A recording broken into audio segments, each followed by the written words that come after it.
Let's talk about Floki and its price prediction.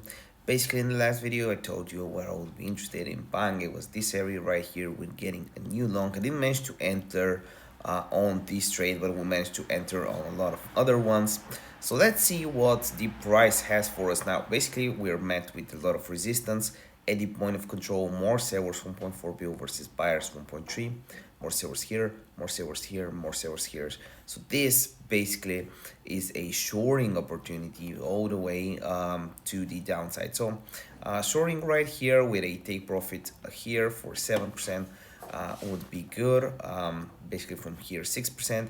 And if we go to the upside, so ideally we're just going down from here. If we go to the upside, I would be interested in taking more sales with the same take profit at 0.06524.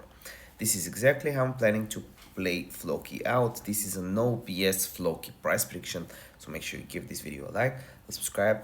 This video is not financial advice, just a random dude on the internet. If you're wondering how I'm up to 280 grand on meme coins, links in the description down below for my signals chat and